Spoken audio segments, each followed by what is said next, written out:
Yo, Bakayalo, Kono Yalo, et oui, on se retrouve pour une vidéo TPMP, les amis, parce que oui, il y a un débat qui tourne sur Internet actuellement. Est-ce que Gogeta SSJ4 est plus puissant que Kiabe, ou est-ce que Kiabe est plus puissant que Gogeta SSJ4? Parce que dans le jeu Sparking Zero qui va bientôt sortir, eh ben, il y a un réajustement de niveau de puissance, et apparemment, Kiabe pourrait battre Gogeta SSJ4, donc il y a des gros débats par rapport à ça. Évidemment, il y a un peu de troll dedans, mais je vais vous donner mon expertise Dragon Ball par rapport à ce sujet. Mais avant de commencer cette vidéo, instant auto-promo, bien évidemment, mon manga Wolfius, disponible légalement et gratuitement sur Manga Draft. Je te mets le lien en description, comme ça tu pourras cliquer dessus et après lire directement mon manga qui est gratuit. Évidemment, tu peux te faire plaisir. Je le répète, mon manga Wolfius, disponible légalement et gratuitement sur Manga Draft. Fais-toi plaisir. Mais en même temps, j'en profite pour te parler de Naruto Shometsu.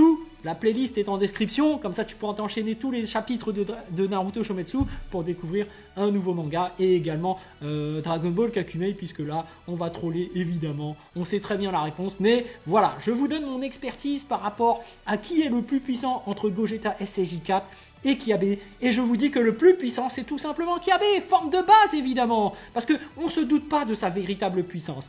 Le mec est tout mince, tout maigre, et ça c'est parce que vous avez été manipulé par rapport au MMA. Parce qu'au MMA, tu sais, tu as des catégories de combat par rapport au sport de combat. Tu te dis que Gogeta SSJ4, il est plus balèze parce qu'il est plus imposant. Parce que tu vois, en plus il a les poils, il a ce côté bestial, on a l'impression qu'il est bien plus puissant, bien plus fort.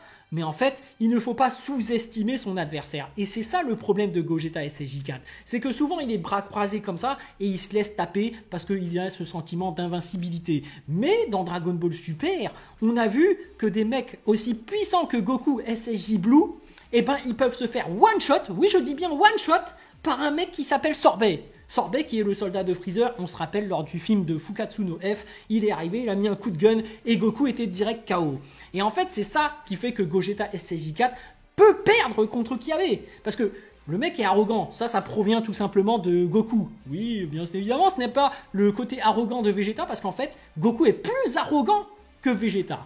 Et c'est ça qui fait que Gogeta SSJ4, eh ben, il est bras croisés, il s'en fout, il a peur de rien. Et c'est comme ça que Kiabe, bah, sur un simple coup de poing, parce que toi-même tu sais que Kiabe est forme normale, hein, attention. C'est comme les gens, les Saiyans de l'univers 6, bah, en fait ils sont plus puissants en forme normale. Et Kiabe, c'est un mec qui vise les points vitaux à chaque fois. C'est un mec très intelligent, il se transforme pas. Et là en plus, dans l'univers 6, on sait très bien que les Saiyans, ils ont des picotements sur le dos.